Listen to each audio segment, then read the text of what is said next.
इस जहां में, इस कायनात में उस अल्लाह ताला का दीदार नहीं किया जा सकता।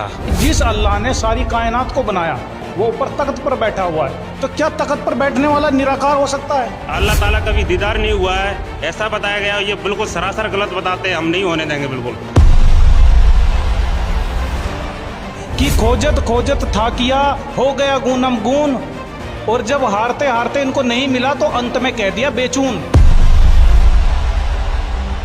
पग बिन चले सुने बिन काना, कर बिन करे कर्म विधि नाना। जितने भी हमारे ऋषि मुनि मंडलेश्वर तपस्वी हुए हैं, उनको उस परमात्मा का स्वरूप निराकार ही नजर आया। वह बीज डालने वाला पिता है, दुर्गा उसकी पत्नी है। तो कोई पति भी है पत्नी भी है, फिर वो कैसे निराकार हुए? वो एक प्रकाश ही प्रकाश है, नूर ही नूर है उनका। पूरी क्रिश्चियनिटी में और हमारे बाइबल में ये माना जाता है कि God is formless. It is totally wrong concept. I will not agree this concept. तो ये तो एक अचरज सी बात है कि सारा कुछ प्रमाण है, फिर भी ये कहते हैं निराकार है।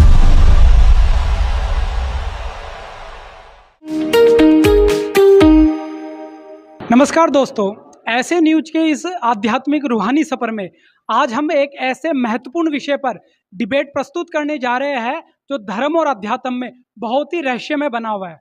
आज का हमारा विषय होगा कि परमात्मा साकार है या निराकार। आज हमारे साथ कुछ धर्मों को मानने वाले लोग यहाँ पर आए हुए हैं अपने धर्म शास्त्रों के साथ। तो आज हम उनके धर्म शास्त्रों से इस चीज को खोजेंगे कि परमात्मा की वास्तविक स्थिति क्या है। वो साकार है या निराकार, वो जड़ है या चेतन, वो नर है या नारी, वो साक्षात देखा जा सकता है या समाधि में देखने वाला विषय है। एक ऐसा महत्वपूर्ण विषय जो आज तक सबके लिए एक रहस्य में बना हुआ था, एक प्रश्न चिन्ह बना हुआ था। आज हम अपने ही धर्मों के धर्म ग्रंथों से उस विषय को खंगालेंगे, उन तथ्यों को खोजेंगे, उन प्रमाणों को चेक करेंगे कि वास्तव में परमात्मा साकार है या निराकार। तो मेरे साथ कुछ धर्मों को मानने वाले अनुयायी जुड़े हुए हैं, उनसे उनका सबसे पहले परिचय ले लेता हूँ। सर, आप बताइए आपका क्या नाम है और आप कहाँ से आए हो? मेरा नाम आचार्य परमानंद वेदांती है। मैं विद्यापीठ से आया हूँ। नमस्कार सर, आपका क्या नाम है और आप कहाँ से आए हो? सत श्री अकाल जी, मेरा नाम लखविंदर सिंह है, मैं श्री अमृतसर साहब तो आया जी। तो लखविंदर जी भी मेरे साथ जुड़ गए हैं। सर, आपका क्या नाम है और कहाँ से आए हो? मैं लखनऊ से आया हूँ, मेरा नाम इकबाल है। तो इकबाल जी भी हमारे साथ जुड़ चुके हैं।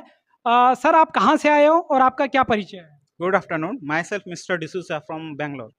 तो डिसूजा जी भी हमारे साथ बेंगलोर से जुड़ गए हैं। तो एक तरफ चार धर्मों को मानने वाले धार्मिक अनुयायी अपने धर्म शास्त्रों के साथ खड़े हैं, दूसरी तरफ कुछ पंथ को मानने वाले भी अनुयायी है, उनसे भी उनका परिचय मैं ले लेता हूँ। तो सर, आप भी अपना परिचय बताइए, आप कहाँ से आए हो और किस विषय पर आप ये डिबेट रखोगे? जी, हम संत रामपाल जी महाराज जी के अनुयायी हैं, उनके भगत हैं और हरियाणा हिसार से आए हुए। आज आपका विषय कैसा रहेगा और उस विषय पर आप क्या बताना चाहोगे? जी, आज एसए न्यूज की जो टीम है वो हमारे पास आई हुई थी कि उन्होंने रखा कि विभिन्न धर्म के व्यक्ति यहाँ पर आ रहे हैं, कुछ उनके पॉइंट हैं, कुछ डिबेट है सदग्रंथों के आधार से। तो उसी विषय पे हम अपने जो हमारे गुरुजी संत रामपाल जी महाराज जी जो बताते हैं वो विचार हम यहाँ पे रखने आए।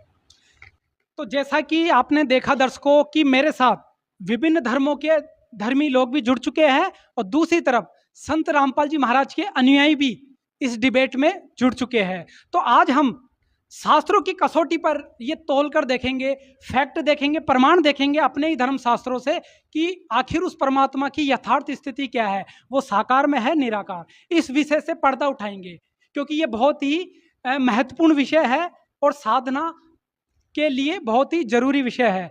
तो सबसे पहले मैं सनातन धर्म के जो लोग ये आचार्य जी हमारे साथ जुड़े हैं, उनसे मैं जान लेता हूँ कि आखिर सनातन धर्म में परमात्मा की क्या स्थिति बताई है।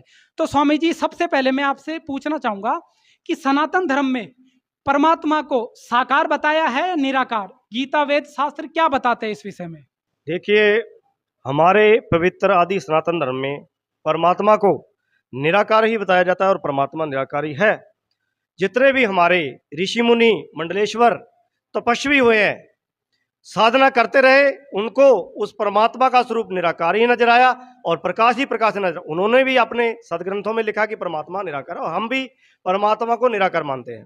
हमारी पवित्र गीता, पवित्र चारों वेदों में एक मंत्र आता है, नातिश्य प्रतिमा आस्ति, यानी कि परमात्मा की कोई भी प्रतिमा नहीं है, वो निराकार है। तुलसीदास जी अपनी वाणी में बताते हैं, पग बिन चले सुने बिन काना, कर बिन करे कर्म विधि नाना। वो परमेश्वर, वो ब्रह्म, वो परमात्मा के पैर नहीं है फिर भी वो चलता है, उसके कान नहीं है फिर भी वो करता है, सुनता है, उसके कर नहीं है मतलब हाथ नहीं है फिर भी सारी सृष्टि की जो भी क्रिया है वो अपने कर से करता है। तो सर हमें बताइए, जैसा कि आप कह रहे हो कि परमात्मा निराकार है, तो सनातन धर्म में तो ब्रह्मा विष्णु महेश की मूर्ति बनाकर पूजा की जाती है, वो तो साकार हुए। देखिए, जो श्री ब्रह्मा विष्णु और शिव जी है, उसी से उत्पत्ति इनकी होती है और साकार रूप में जब ये आते हैं अपने भक्तों को श्री राम श्री कृष्ण रूप में दर्शन भी देते हैं। जब इस पृथ्वी का अंत काल आता है तो अंत में ये उसी ब्रह्म में वलीन हो जाते हैं।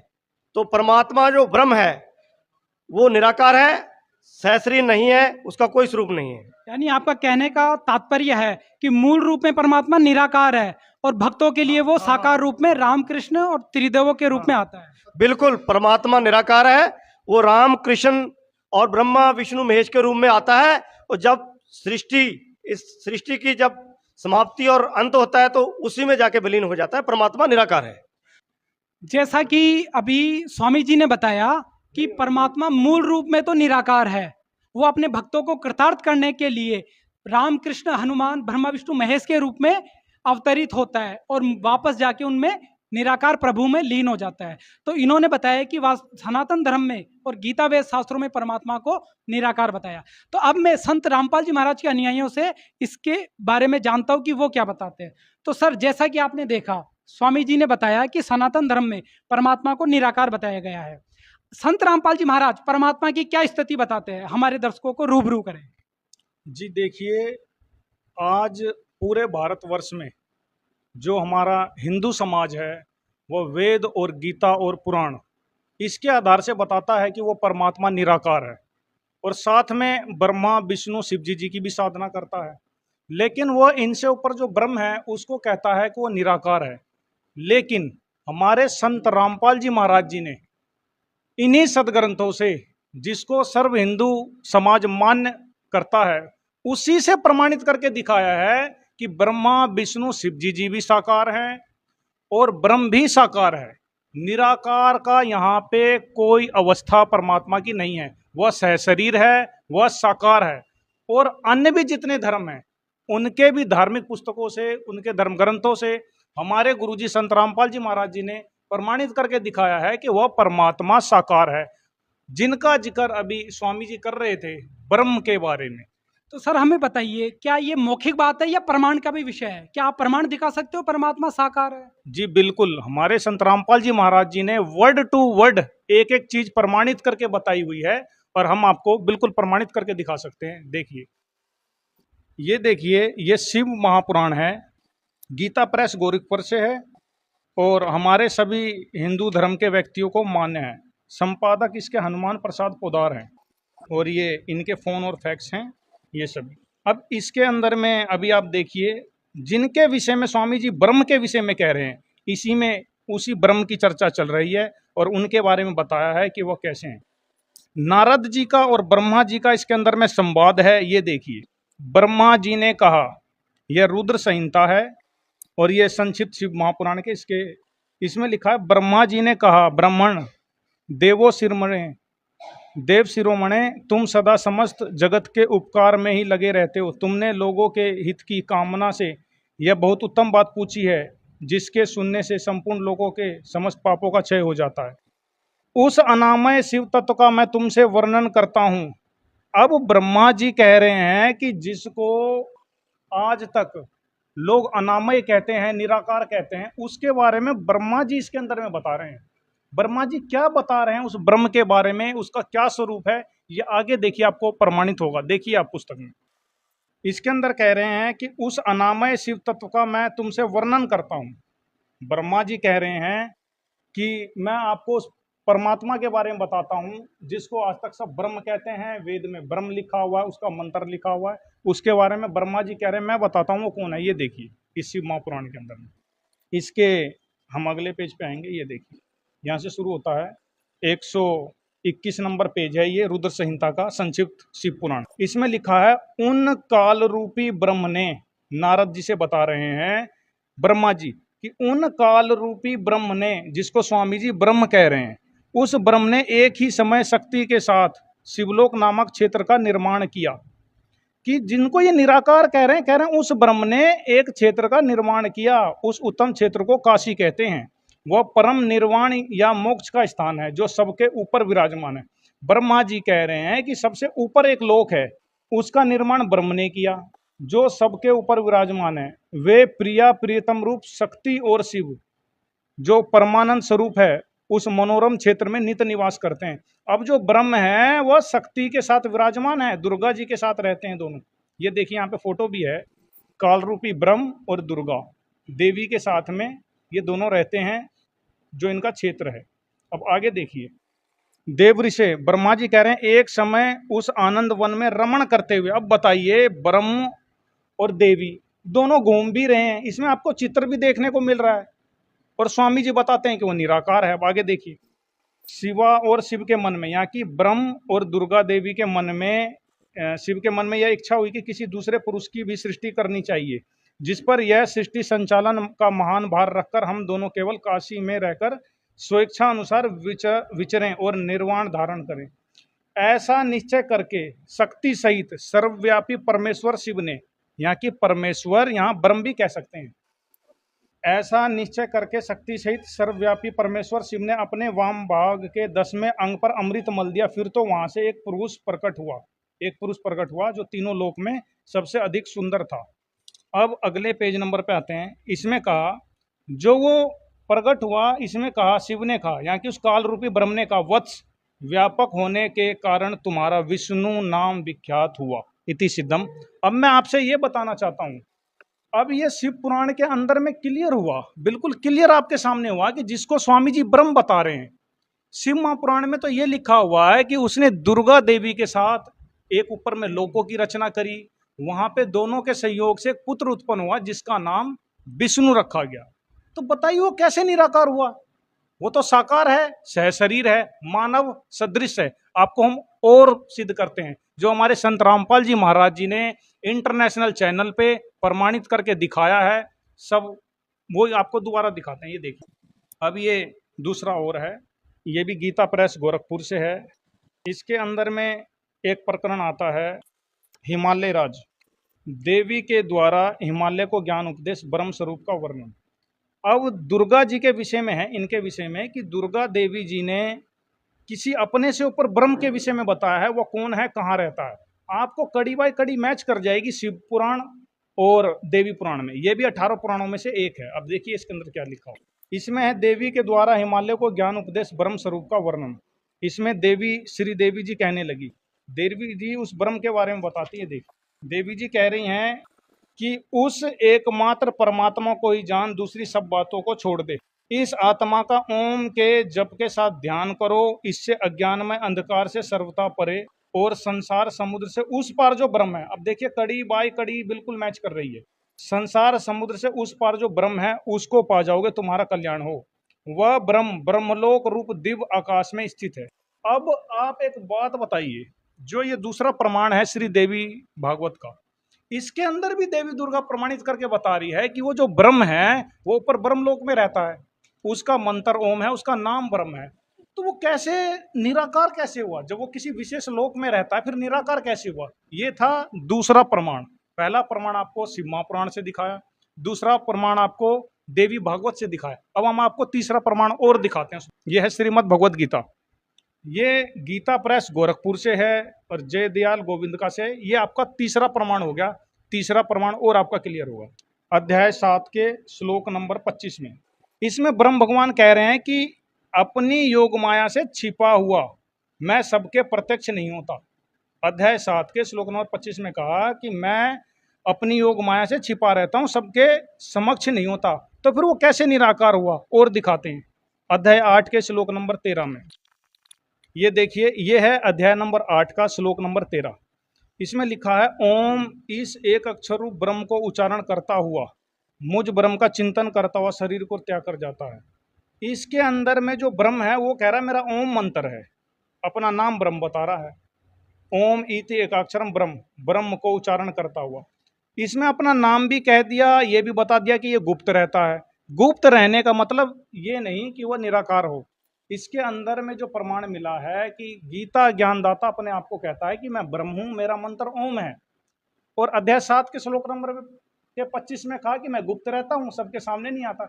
कोई व्यक्ति अगर छुपा हुआ है, गुप्त है, तो इसका अर्थ ये नहीं होता कि वो निराकार है। और आपने पिछले प्रमाणों में देखा कि उसकी पत्नी है दुर्गा है, और उससे एक बच्चा भी उत्पन्न हुआ जिनका नाम उन्होंने श्री विष्णु भगवान रखा। तो कैसे निराकार है? आप और प्रमाण देखिए, श्री गीता जी में ब्रह्म और कहता है मेरी पत्नी भी है, वो देखिए। इसी के अध्याय 14 के श्लोक नंबर 3 में दिखाते हैं। ये देखिए, ये चतुर्दशो अध्याय है, अध्याय 14 का श्लोक नंबर 4 और 5। इसमें लिखा है कि हे अर्जुन, नाना प्रकार की सब योनियों में जितनी शरीरधारी प्राणी उत्पन्न होते हैं, प्रकृति तो उन सब की गर्भ धारण करने वाली माता है, और मैं बीज को स्थापन करने वाला पिता हूँ। हे अर्जुन, सतगुण, रजगुण और तमगुण ये प्रकृति से उत्पन्न तीनों गुण अविनाशी जीवात्मा को शरीर में बांधते हैं। यहाँ लिखा है कि जितनी भी नाना प्रकार की जितनी मूर्ति शरीरधारी प्राणी हैं वो उत्पन्न होते हैं। प्रकृति यहाँ की दुर्गा, वो शिव और शिवा, ये प्रकृति तो उन सब की गर्भ धारण करने वाली माता है, और मैं बीज को स्थापन करने वाला पिता हूं। अब आप एक बात बताइए कि जब भगवत गीता जी के अंदर भी प्रमाण है कि वह बीज डालने वाला पिता है, दुर्गा उसकी पत्नी है, तो कोई पति भी है पत्नी भी है, फिर वो कैसे निराकार हुए? तो इन आपको 3 प्रमाणों से 3 पॉइंटों पे तो बिल्कुल क्लियर होता है कि वो साकार है, सहशरीर है, उनकी पत्नी भी है, उनके बालक भी हैं, उनके बच्चे भी हैं। वो निराकार कैसे हुए? यह बिल्कुल जो आज तक निराकार का सिद्धांत है, यह अज्ञान है। पूर्ण संत ना मिलने के कारण यह उनके भ्रमणा बनी रही और अभी तक बनी हुई है।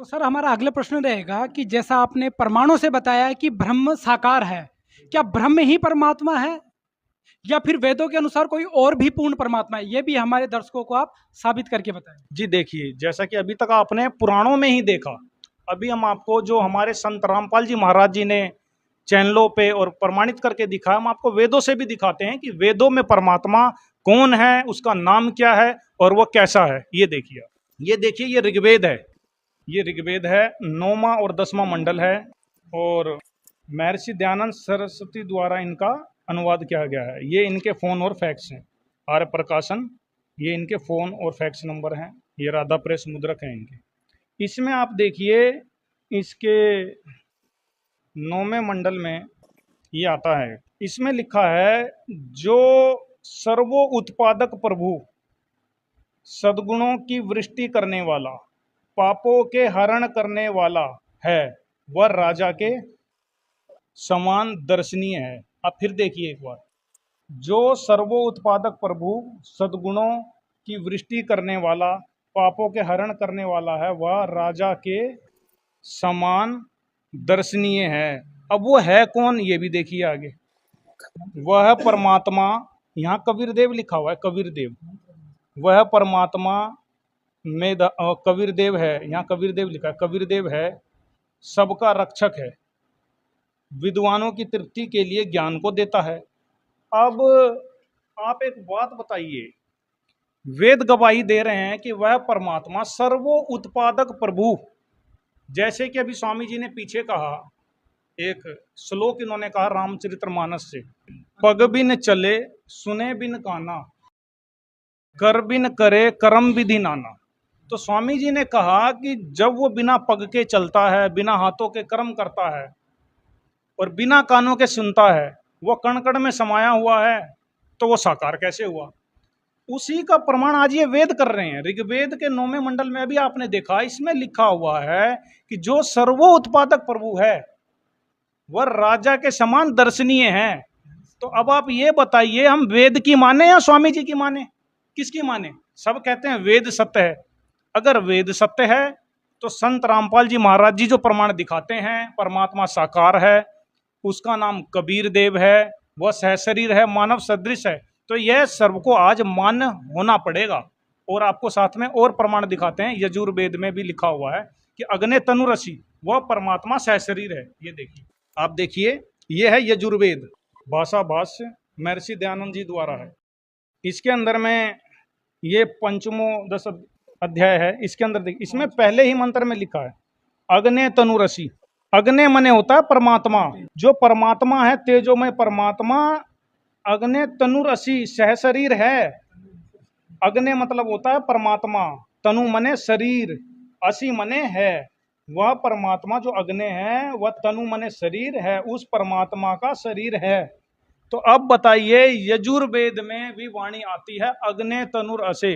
महर्षि दयानंद जी स्वयं कहते हैं अग्ने मतलब तेजोमय परमात्मा। तो जो तेजोमय परमात्मा है, तनुर असी है, उसका शरीर है, वह सहशरीर है। तो बताइए फिर वो कैसे निराकार हुआ? आज तक जितनी भी भ्रांति और भ्रमणा फैली हुई है हिंदू धर्म में और सनातन धर्म में, वह मिथ्या है, अज्ञान है और बिल्कुल ही अनजान है। इनको बिल्कुल भी वेदों का, अगर यूं कहें, इनको कुछ भी नहीं ज्ञान है। जैसा कि संत रामपाल जी महाराज के अनुयायियों ने अभी धर्मशास्त्रों से खोलकर प्रमाण देकर बताया कि वो परमात्मा, ब्रह्म से भी ऊपर कोई परमात्मा है जो साकार है, उसका नाम कबीर देव है, जो सबका रक्षक है और राजा के समान वो दर्शनीय है। तो सनातन धर्म के शास्त्रों से ये प्रमाणित हो गया है कि वो परमात्मा साकार है, उसका नाम कबीर देव है। तो अब मैं चलता हूँ अपने सिख धर्म के अनुयायियों के पास और उनसे भी जानता हूँ परमात्मा की क्या स्थिति है। तो सर, सबसे पहले हमें बताइए कि सिख धर्म में और श्री गुरु ग्रंथ साहिब में परमात्मा को साकार माना गया है या निराकार? देखो सर, साढ़े सिख धर्म ਦੇ ਵਿੱਚ ਪਹਿਲੀ ਪਾਤਸ਼ਾਹੀ ਤੋਂ ਲੈ ਕੇ 10ਵੀਂ ਪਾਤਸ਼ਾਹੀ ਤੱਕ 10 ਗੁਰੂ ਆਏ। 10 ਗੁਰੂਆਂ ਨੇ ਸਿਰਫ ਪੂਰੇ ਜੱਗ ਦੇ ਵਿੱਚ ਇਹੀ ਦੱਸਿਆ ਕਿ ਸੱਚੇ ਪਾਤਸ਼ਾਹ ਰੱਬ ਵਾਹਿਗੁਰੂ ਉਹ ਨਿਰੰਕਾਰ ਨਿਰਾਕਾਰ ਹੈ, ਉਹਦਾ ਕੋਈ ਆਕਾਰ ਨਹੀਂਗਾ। ਜਿਵੇਂ ਗੁਰੂ ਨਾਨਕ ਦੇਵ ਜੀ ਦੀ ਜਨਮ ਸਾਖੀ ਦੇ ਵਿੱਚ ਲਿਖਿਆ ਹੈ, ਆਖੇ ਨਾਨਕਾ ਰੁਕਨ ਦਿਨ ਨਾਨਕ ਇੱਕ ਛਾਈ, ਕਿ ਉਹ ਇੱਕ ਪ੍ਰਕਾਸ਼ ਹੀ ਪ੍ਰਕਾਸ਼ ਹੈ, ਨੂਰ ਹੀ ਨੂਰ ਹੈ, ਉਹਦਾ कन कन दे विच व्यापक है। तो सर हमें बताइए, क्या श्री गुरु ग्रंथ साहिब में ये प्रमाण आता है कि परमात्मा निराकार है, उसका कोई आकार नहीं है? बिल्कुल बिल्कुल जी, उनका प्रमाण दिता होया। इसी करके 10 गुरु पूरे जग दे विच इन्होंने प्रमाण दिते होए, तदी तो उन्हों की भगती करते पे जी असीं। तो सिख धर्म ये मानता है कि परमात्मा निरंकार है, यानी उसका कोई आकार नहीं है? हाँ जी, बिल्कुल जी। तो जैसा कि सिख धर्म के अनुयायी ने ये बताया कि परमात्मा को सिख धर्म में निराकार माना जाता है, तो अब मैं संत रामपाल जी के जो अनुयायी हैं, सिख धर्म से आते हैं, उनसे भी जानना चाहूँगा कि संत रामपाल जी आखिर क्या बताते हैं सिख धर्म के ग्रंथों से। तो सर हमें बताइए, जैसा कि हमारे भाई ने बताया कि परमात्मा सिख धर्म में परमात्मा को निराकार माना जाता है, उसका कोई रूप नहीं, कोई रंग नहीं। आखिर संत रामपाल जी महाराज सिख धर्म के शास्त्रों के अनुसार परमात्मा की क्या स्थिति बताते हैं? हमारे दर्शकों को आज इस रहस्य से रूबरू करवाएं। जैसे कि हमारे बड़े भाई साहब ने परमात्मा को निराकार मान लिया है, वैसे ही आज सारा समाज जो नकली धर्म गुरुओं के कारण, अज्ञानता के कारण जो परमात्मा को निराकार मान बैठा है, आज जो है बिना सद्गुरु के अज्ञानता के कारण जो परमात्मा को निराकार सिद्ध कर रहे हैं, आज हम संत रामपाल जी महाराज जी की कृपा से और उनके द्वारा दिखाए गए ग्रंथों, सदग्रंथों के आधार पे आज यह अपने जो है बड़े भाई को यह प्रमाण करेंगे कि जो परमात्मा जो है साकार हैं, नर आकार है और उनका जो है मानव सदृश है और वो सचखंड में विराजमान है। अच्छा सर हमें बताइए, क्या गुरु ग्रंथ साहिब में ये लिखा है कि परमात्मा साकार है? जी सर। तो सर हमें प्रमाण सहित बताएं। गुरु ग्रंथ साहब में बहुत सारी जगहों में लिखा हुआ है कि वो परमात्मा साकार है। एक बार गुरु नानक देव जी को वो जिंदा महात्मा के रूप में परमात्मा 3 दिनों के लिए सचखंड लेकर के गए थे। वहाँ उन्होंने वाणी उच्चारण की थी कि सचखंड बसे निरंकार, कर कर देखे नदर निहाल। उसके बाद जो 3 दिन के बाद जब नानक देव जी वापस आए तो उनकी बहन और माता जी ने पूछा कि हे नानक जी आप कहाँ पर थे? तो मलार महला पहला की वाणी है गुरु ग्रंथ साहब की, जो है ये आप देख सकते हैं, आपको दिखाते हैं, 1257 पेज में है। इसमें आप देख सकते हैं जब उनकी बहन नानकी देवी जी ने पूछा कि हे नानक आप कहाँ थे, तो उन्होंने परमात्मा के जो है बारे में कहा कि बागे कपड़ बोले बैण। ये मलार महला पहला है, पेज नंबर 1257। अच्छा सर बताइए ये कौन से पेज की फोटोकॉपी है? ये 1257 श्री गुरु ग्रंथ साहिब के ही 1257 नंबर पेज है। अच्छा ये श्री गुरु ग्रंथ साहिब के 1257 पेज की फोटोकॉपी है, तो सर प्रमाणित करिए आप। इसमें देखिए ये इनकी बहन है, तो मलार महला पहला, ये बागे कपड़ बोले बैण, लंबा नाक काले तेरे नैन, कभू साहेब देखा बहन। अब देखिए इसमें जो परमात्मा का जो साकार वर्णन किया हुआ है कि उनकी बहन ने पूछा कि आप कहाँ थे, तो नानक देव जी ने कहा कि हे बहन तुमने क्या वो पूर्ण परमात्मा उस साहब को देखा है? मैं उस साहब को जो 3 दिन उनके साथ जो रहा उनको देखा। और इसमें जो है देखिए ये बाणी दिखा रही है कि बागे कपड़ बोले बैण, वो परमात्मा जो है सफ़ेद कपड़े पहनता है और मीठी बाणी बोलता है।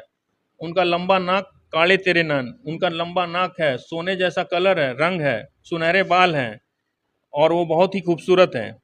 अब आगे आपको प्रमाणित करेंगे, इसमें भी ये जो है प्रमाणित है कि वो परमात्मा साकार है और उनका जो है सारा सदृश है, मानव सदृश है। मलार महला तीसरा, चौपदे घर 1, इसमें देख सकते हैं निरंकार आकार है आपे आप भरम भुलाए। इसमें ये गुरु नानक देव जी महला तीसरा में बता रहे हैं कि निरंकार आकार है, जिस परमात्मा को आप निरंकार कह रहे हैं वो आकार में है, लेकिन हम झूठे धर्म गुरुओं के चलते भरम में भूले बैठे हैं। एक ये हुआ प्रमाण। अब दूसरा प्रमाण इसमें आपको ये बताते हैं, दिखाते हैं। ये संत रामपाल जी महाराज जी की दया से ही हम आपको दिखा पा रहे हैं, क्योंकि बिना सच्चा सदगुरु के ज्ञान हो ही नहीं सकता है। गुरु ग्रंथ साहब में एक वाणी आती है कि बिन सदगुरु भेटे जोग न होवे और बिन सदगुरु मिलिए मुक्त न पाइए कोई। बिना सदगुरु के ना तो ज्ञान हो सकता है और बिना सदगुरु के ना तो कोई मोक्ष को प्राप्त कर सकता है और ना ही परमात्मा के साथ कोई जोग कर सकता है। ये और वाणी दिखाना चाहेंगे आपको। ये श्री गुरु ग्रंथ साहिब पृष्ठ नंबर 721, राग तिलंग महला पहला घर 1 वाणी 1।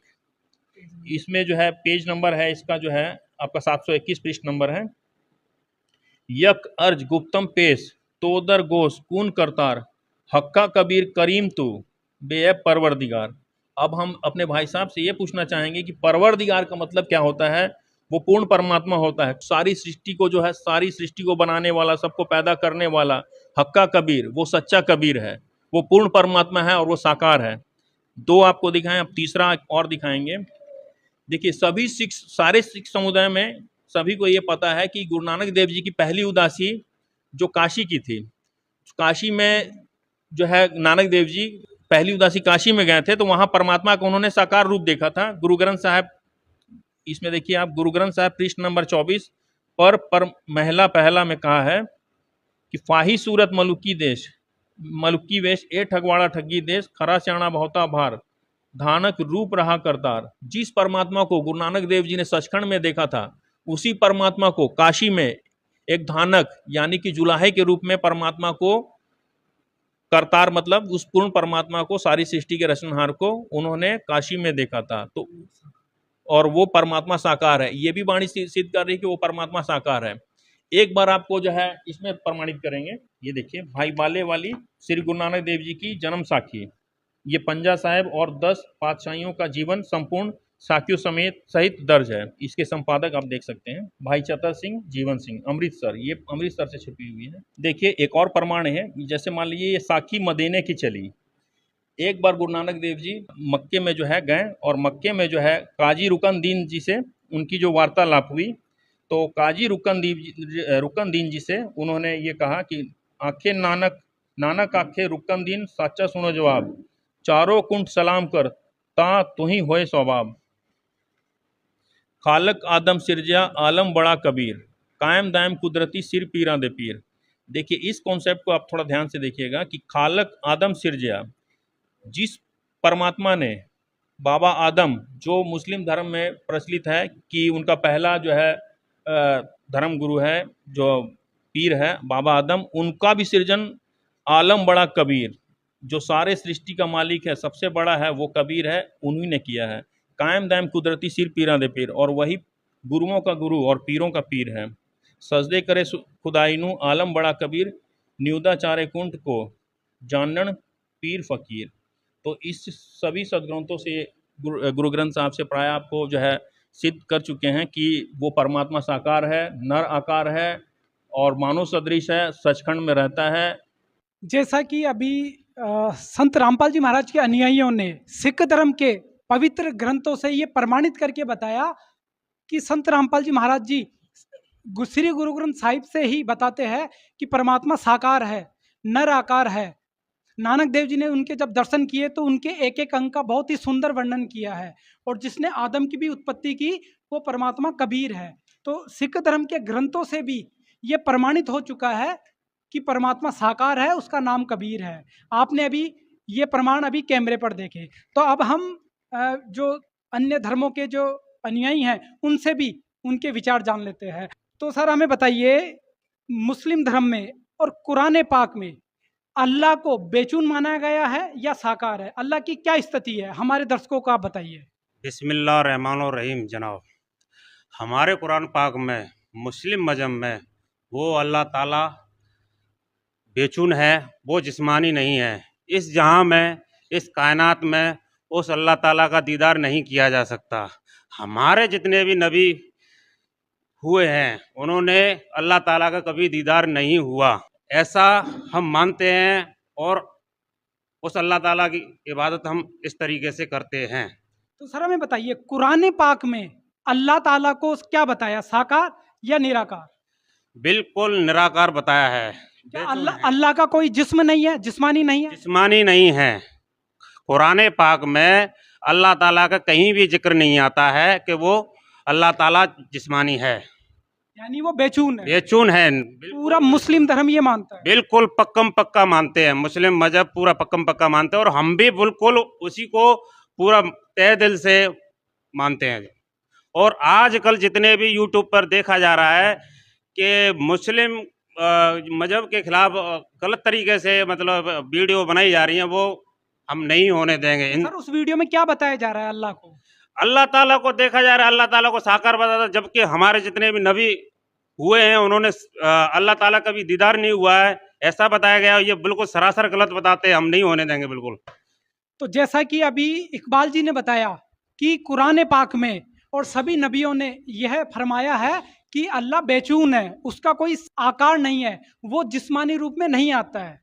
तो अब हम संत रामपाल जी महाराज के अनुयायियों से भी जानेंगे कि संत रामपाल जी मुस्लिम धर्म के ग्रंथों से अल्लाह की क्या स्थिति बताते हैं। तो सर हमें बताइए, संत रामपाल जी ने मुस्लिम धर्म के जो धर्म ग्रंथ है उनसे अल्लाह की क्या स्थिति बताई है? क्या उसको साकार बताया है या उसको बेचून ही बताया है, जैसा आज पूरा मुस्लिम धर्म उसको बेचून मानता है? संत जी क्या बताते हैं? जी देखिए, हमारे संत रामपाल जी महाराज ने सभी धर्मों को खोल खोल के दिखाया है कि वो जो परमात्मा है साकार है, सहशरीर है, नर रूप है। तो इसी तरह अभी आपने पहले प्रमाण देखा कि स्वामी जी जो वेदांती जी थे वो कह रहे थे कि ब्रह्म निराकार है। वही ब्रह्म का ज्ञान जो है कुरान शरीफ में उन्होंने दिया हुआ है, लेकिन वो भी साकार है और कुरान शरीफ में प्रमाण है, हमारे गुरुजी ने दिखाया हुआ है, वो हम आपको दिखाते हैं। ये देखिए, ये देखिए, ये कुरान मजीद है और इसके सूरत फुरकान के अध्याय में 52 से लेकर 59 तक में प्रमाण है, ये हम आपको दिखाएंगे। ये कहाँ से छपी है देख लीजिए, ये कुरान मजीद है और तर्जुमा फ़तेह मोहम्मद खां साहब जालंधरी हैं और प्रकाशन जसीम बुक डिपो दिल्ली से है। और ये इनके फ़ोन और फैक्स हैं। ये देखिए, इसके हम सूरत फुरकान में जाते हैं। ये देखिए, इसके अंदर में ये सूरह फुरकान है और 25 नंबर है सूरह फुरकान का अध्याय, और इसके 59 में देखिए, इसमें लिखा हुआ है कि जिस परमात्मा ने आसमानों और ज़मीन को और जो कुछ इन दोनों के दरमियान है, यहाँ की आसमान और ज़मीन सारी कायनात को बनाने वाला, उसने 6 दिन में पैदा किया, यहाँ की सबको बनाया, फिर अर्श पर जा ठहरा। यहाँ की वह परमात्मा जाके उस तख्त पर बैठ गया, उस पर ठहर गया, उस पर विश्राम किया। वह जिसका नाम रहमान यानी बड़ा मेहरबान है। वैसे तो यहाँ कबीर साहब लिखा हुआ है, वैसे तो यहाँ पे बिही खबीरा लिखा हुआ है, लेकिन ये मैटर हम और कभी लेंगे, अभी सिर्फ साकार या निराकार का विषय है। तो हम यहाँ आते हैं कि फिर अर्श पर जा ठहरा वह बड़ा मेहरबान है, तो उसका हाल किसी बाखबर से मालूम कर लो। जो सूरह फुरकान के अध्याय 25 में श्लोक नंबर 59 में लिखा हुआ है कि जिस अल्लाह ने सारी कायनात को बनाया, जैसे कि वेद में लिखा था सर्वो उत्पादक प्रभु जो सर्व सृष्टि रचनहार है, ठीक उसी प्रकार इसमें लिखा है कि जिसने सारी सृष्टि को पैदा किया उसका नाम कबीर है, वो ऊपर तख्त पर बैठा हुआ है। तो आप ही बताइए, वह परमात्मा जो तख्त पर बैठा हुआ है, तो क्या तख्त पर बैठने वाला निराकार हो सकता है? कोई कहे कि कोई कुर्सी पे चेयर पे बैठा हुआ है और फिर कोई कहे कि वो निराकार, ऐसा हो सकता है कभी? अगर कोई फॉर्मलेस है, निराकार है, बेचून है, तो वो तख्त पर कैसे बैठ सकता है? इसके ऊपर टिप्पणी करते हुए कबीर साहब ने, कबीर परमात्मा ने जो सर्व सृष्टि रचनहार है, उन्होंने अपनी वाणी सूक्ष्म वेद में कहा हुआ है कि खोजत खोजत था किया हो गया गुणम गुण, और जब हारते हारते इनको नहीं मिला तो अंत में कह दिया बेचून। इनके जितने भी नबी पाक हैं, उन्होंने जो साधना करी उससे उनको उस अल्लाह का दीदार नहीं हुआ, और दीदार ना होने के कारण, उनकी गलत साधना के कारण उन्होंने ये मान लिया कि वो परमात्मा निराकार है, बेचून है। लेकिन वास्तविकता जो है वो इसके विपरीत है। वह परमात्मा साकार है, सहशरीर है, मनुष्यवत है। संत रामपाल जी महाराज जी ने, हमारे गुरुदेव जी ने प्रमाणित करके दिखा दिया। तो जैसा कि अभी संत रामपाल जी के अनुयायियों ने बताया कि कुरान पाक में अल्लाह को जिस्मानी बताया गया है, तख्त पर विराजने वाला बताया गया है, और बताया है कि जिसने आदम को भी अपने हाथों से बनाया, उस अल्लाह ने अपनी रूह आदम में डाली। तो इन प्रमाणों से सिद्ध होता है कि अल्लाह भी साकार है, वो बेचून नहीं है। तो अब मेरे साथ ईसाई धर्म के अनुयायी भी अभी जुड़ चुके हैं, उनसे भी मैं ईसाई धर्म ग्रंथों से परमात्मा की स्थिति के बारे में जान लेता हूँ। तो सर हमें बताइए, क्रिश्चियनिटी और बाइबल परमात्मा को कैसा बताता है? क्या वो साकार बताता है या निराकार? वो फॉर्म में बताता है या फॉर्मलेस? देखिए सर, ऐसा है कि हमारी पूरी क्रिश्चियनिटी में और हमारे बाइबल में ये माना जाता है कि गॉड इज़ फॉर्मलेस, मतलब परमात्मा का ना ही कोई आकार है, ना ही कोई रंग रूप, ना ही कोई बॉडी एग्जिस्ट करता है। He is totally formless. But आजकल के कुछ लोग, तथाकथित कुछ बुद्धिजीवी समाज में ये सिद्ध करना चाह रहे हैं, समाज में ये भ्रम फैला रहे हैं कि परमात्मा इज इन फॉर्म, परमात्मा परमेश्वर साकार है। But it is totally wrong concept. I will not agree this concept. हमारे बाइबल में और हमारे पूरे क्रिश्चियनिटी में कहीं इसका कोई तथ्य और प्रमाण नहीं है कि गॉड इज इन फॉर्म, परमात्मा साकार है। परमात्मा परमेश्वर निराकार है, गॉड इज फॉर्मलेस, और मैं अपने इस निर्णय पे अटल हूँ। जैसा अभी ईसाई धर्म के अनुयायी ने बताया कि ईसाई धर्म में और हॉली बाइबल में ये प्रमाण है, ये प्रूफ है कि परमेश्वर निराकार है, गॉड इज फॉर्मलेस है। उन्होंने इस बात को एक्सेप्ट किया। अब मैं संत रामपाल जी के अनुयायियों से जानता हूँ कि वास्तव में पवित्र बाइबल में गॉड की क्या एग्जिस्ट है, मतलब क्या वास्तव में वो साकार है या निराकार, उसका क्या अस्तित्व है, हम बाइबल के प्रमाण से जानेंगे। तो सर हमें बताइए संत रामपाल जी महाराज, बाइबल से क्या प्रमाणित करते हैं कि परमात्मा साकार है या निराकार? जी देखिए, हमारे जो गुरुदेव हैं संत रामपाल जी महाराज, वह सभी सदग्रंथों के आधार से प्रमाणित करके उन्होंने बताया है और बताते रहते हैं। इंटरनेशनल चैनल पे खोल के बताते हैं, प्रमाणित करके दिखाते हैं। वह परमात्मा साकार है, सहशरीर है, नर रूप है, उसका नाम कबीर है, कबीर देव है, वो काशी वाला कबीर है। और साथ में जो अन्य धर्म गुरु, जैसे कि स्वामी जी पहले बता रहे थे, जो वेदांती स्वामी जी हैं, वो कह रहे थे ब्रह्म निराकार है, हमारे संत रामपाल जी महाराज जी ने प्रमाणित करके दिखाया हुआ है कि वह साकार है। इसी तरह ठीक सिख धर्म में भी परमात्मा साकार है, सहशरीर है। कुरान शरीफ में, इस्लाम धर्म में परमात्मा साकार है, सहशरीर है।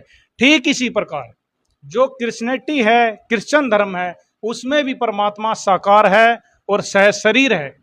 तो थोड़ा सा मैं आपको क्रिश्चियन धर्म के बारे में आपको बताना चाहता हूँ कि आज से 1400 वर्ष पहले जो हजरत मोहम्मद जी थे, उनको जो ब्रह्म भगवान है, जो ये जो सनातन धर्म है उसमें जिसको ब्रह्म कहा जाता है, ब्रह्मा विष्णु शिव जी का पिताजी कहा जाता है, उसी ब्रह्म भगवान ने कुरान शरीफ का ज्ञान 1400 वर्ष पहले हजरत मोहम्मद जी को दिया, जो आज कुरान शरीफ के रूप में इस्लाम धर्म के मानने वाले लोगों के पास मौजूद है। इससे पहले उसी का ज्ञान देने वाले, क्रिश्चियन का भी ज्ञान, बाइबल का भी ज्ञान देने वाले वही ब्रह्म भगवान है जिन्होंने बाइबल का ज्ञान दिया। तो बाइबल और कुरान, इसी तरह इनकी दो पुस्तक और है, तौरेत और जबूर, इनका ज्ञान एक प्रभु ने दिया है। ये पूरी क्रिश्चियनिटी भी मानती है, पूरा इस्लाम मजहब भी मानता है और पूरा यहूदी धर्म भी मानता है कि इंजिल, तौरेत, जबूर और कुरान मजीद का ज्ञान देने वाला प्रभु एक ही है।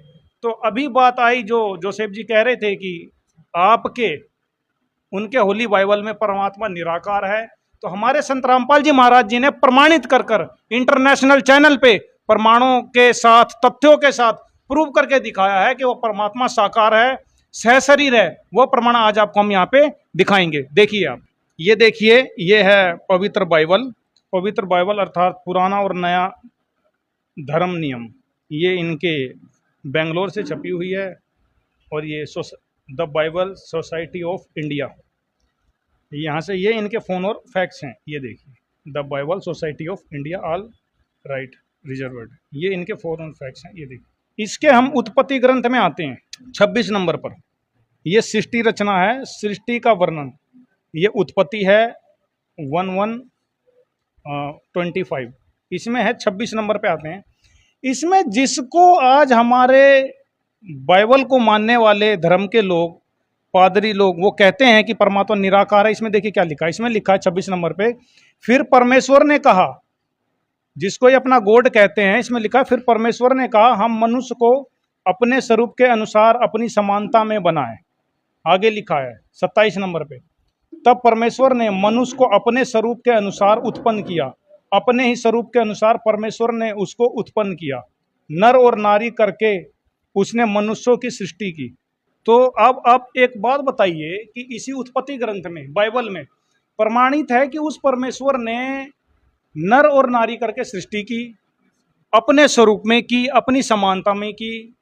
तो बताइए, जब अपने ही स्वरूप के अनुसार उसने नर और नारी की उत्पत्ति करी, तो किसी व्यक्ति कोई कहता है कि ये मेरा स्वरूप है, तो क्या वो निराकार हो जाता है? और आपको और प्रमाण दिखाएंगे जो आप देख के दंग रह जाओगे। ये आप देखिए, इसके यही उत्पत्ति है 2:18 3.14, इसमें लिखा है नंबर 8 में, तब यहोवा परमेश्वर जो दिन के ठंडे समय वाटिका में फिरता था। अब बताइए, परमेश्वर जो है यहोवा परमात्मा, वो दिन के ठंडे समय वाटिका में घूमता फिरता भी था और निराकार भी है। बताओ क्या ये हो सकता है कहीं? आगे देखिए 21 नंबर पे, और यहोवा परमेश्वर ने आदम और उसकी पत्नी के लिए चमड़े के अंगरखे बनाकर उनको पहना दिए। बताइए, अंगरखे भी बनाए और पहना भी दिए, फिर वो निराकार कैसे हुआ? और आगे देखिए, फिर यहोवा परमेश्वर ने कहा मनुष्य भले बुरे का ज्ञान पाकर हम में से एक के समान हो गया। इसका मतलब वो कह रहा है कि मनुष्य हम में से एक जैसा हो गया। इसका मतलब यहोवा परमेश्वर अकेला नहीं, उनसे अन्य भी और परमेश्वर है, वो मनुष्य वृत्त हैं, साकार हैं, सहशरीर है। और प्रमाण के लिए देखिए, एक इसी में प्रमाण आता है उत्पत्ति के 7:26 और 18.22 में, इसहाक के जन्म की प्रतिज्ञा। अब्राहम मरमे के बाज वृक्षों के बीच कड़ी धूप के समय तंबू के द्वार पर बैठा हुआ था।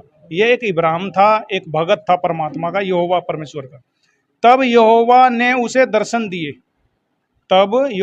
दर्शन दिए, उसने आंख उठाकर दृष्टि की तो क्या देखा कि 3 पुरुष सामने खड़े हैं।